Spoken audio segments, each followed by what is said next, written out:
Bismillahirrahmanirrahim. Assalamualaikum warahmatullahi wabarakatuh.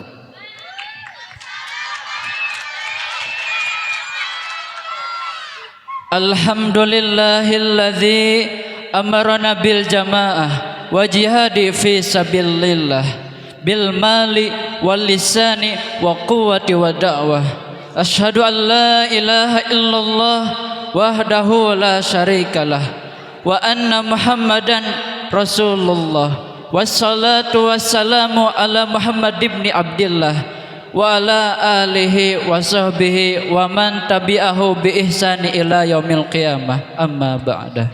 Pertama-tama dan yang paling utama, bahkan jauh lebih utama daripada dia yang bisanya hanya mendua sampai membuatku kecewa. Maka daripada itu, marilah kita panjatkan puja puji syukur kepada Allah yang Maha Kuasa, yang tak pernah mengecewakan hambanya yang senantiasa berjuang serta setia kepadanya di jalannya untuk mendapatkan ridhonya, yang Maha Pemberi rahmat kepada orang yang tak patah semangat, yang Maha baik kepada orang yang selalu berbuat baik, yang Maha penyayang pada orang yang terkasih sayang. Salawat berserta salam mari kita panjatkan kepada sang Nabi tercinta yang selalu dipuja-puja, yang telah mengajarkan kepada kita semua untuk selalu saling bercinta dan untuk selalu saling bersama.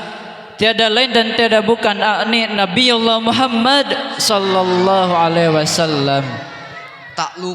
Tidak lupa selawat yang kedua kalinya kepada keluarganya, sahabatnya, tabiin, atba'ut tabiin, sehingga kita semua selaku umatnya yang insya Allah senantiasa konsisten di jalan yang tempuhnya. Amin Allahumma amin.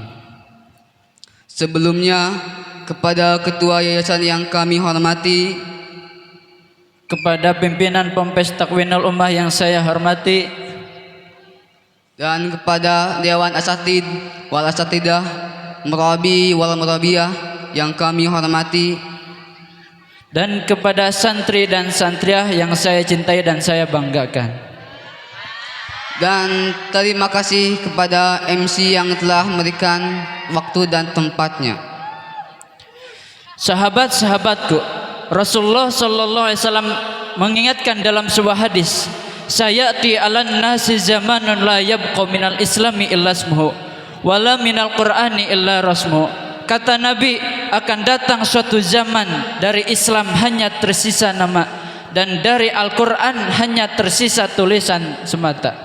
Nama tanpa makna, tulisan tanpa amalan, indah di mata namun kosong di jiwa. Sebagaimana Allah berfirman dalam Quran surat Al-Furqan ayat 30 sebelah kiri agak bawah yang berbunyi, A'udzu billahi minasyaitonir rajim. Bismillahirrahmanirrahim. Wa qala ar-rasulu ya rabbi inna qaumi ittakhadhu hadzal qur'ana mahjura. Shadaqallahul azim. yang artinya, ya Rabbku, sesungguhnya kaumku ini telah menjadikan Al-Quran diabaikan. betul sekali. Masjid megah, jemaah gundah, kubah indah, hati resah, karpet lembut, iman menyusut, azan berkumandang, telinga bimbang, solat ditegakkan, tapi hati tak terhubung pada Tuhan. Dan Nabi sallallahu alaihi wasallam bersabda lagi, ulama'uhum syahru man tahta adimis sama'i wa indihim takhrujul fitnah wa fihim ta'udu. Kata Nabi, ulama mereka adalah yang terburuk di bawah langit, pada mereka keluarlah fitnah dan pada mereka lah kembali. Seharusnya menuntun malah membingungkan, seharusnya mendamaikan malah memecahkan. Inilah tanda agama jadi hiasan kata, bukan hiasan karya. Quran dibaca untuk lomba, bukan dibaca untuk takwa. Islam dipakai untuk gaya, bukan dipakai untuk taat pada Yang Maha Kuasa. Solusinya jelas. Jadikan Islam bukan cuma nama, tapi nyata dalam amal.